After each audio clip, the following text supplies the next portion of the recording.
In the summer of 1957, a family went bathing off this beach in Gosport in Hampshire. 6-year-old Caroline Wakefield was learning how to swim with her mother, but nearby pipes like this flushed raw sewage into the water.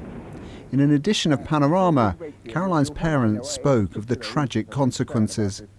Our small daughter, Caroline, 6 years old, died recently following polio, which we feel she caught after bathing in this bay last summer.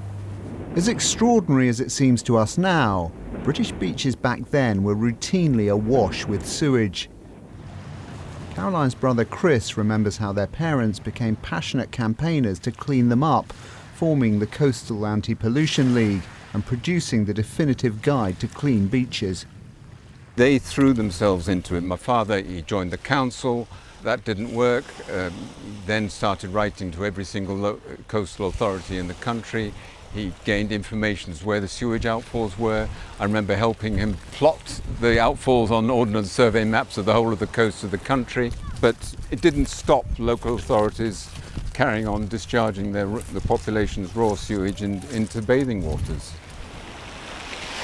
The Wakefield family's battle to change the law only ended in the 1970s, when the EU stepped in with a directive which eventually led to the cleaning up of the vast majority of the UK's beaches. It's an example of EU law that's become UK law, and it's one that we'd like to keep. No one wants to go back to swimming in sewage, but not all EU law is as popular. In 2014, the EU's highest court ruled that workers who earned commission or overtime had the right to have it all included in their holiday pay. It means extra cost and complex calculations for employers here. Well, this is really damaging for our industry, and going forward it will have a negative impact on investment plans and our ability to grow and increase our export markets across the world. It's a piece of EU ruling that needs to be done away with altogether. A lot of our workers' protections are derived from EU law, so will there be a wholesale overhaul post-Brexit?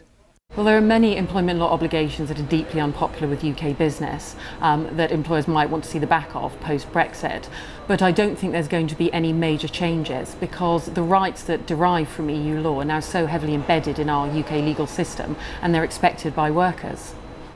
But it's not just workers' rights. EU law is now knitted into our laws governing consumer rights, banking, pharmaceuticals and many more. Here in its archive is where every Act of Parliament's stored, going back to the 15th century.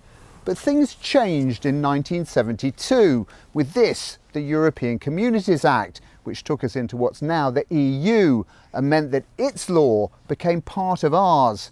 And that raises the question, once we're out, how do we get rid of those bits that we don't want? Baroness Kennedy, who chairs the Lords EU Justice Committee, says the task will take a generation. She believes the only practical way is initially to bring in a single act that adopts all EU provisions and makes them British. Only then can we unpick and junk specific laws. But there are concerns.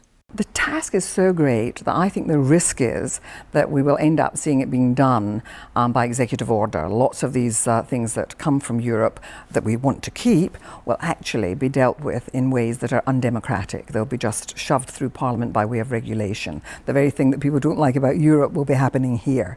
So we've got to be very mindful of what the risks are.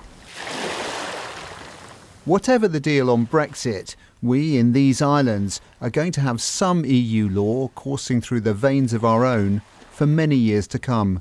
Clive Coleman, BBC News.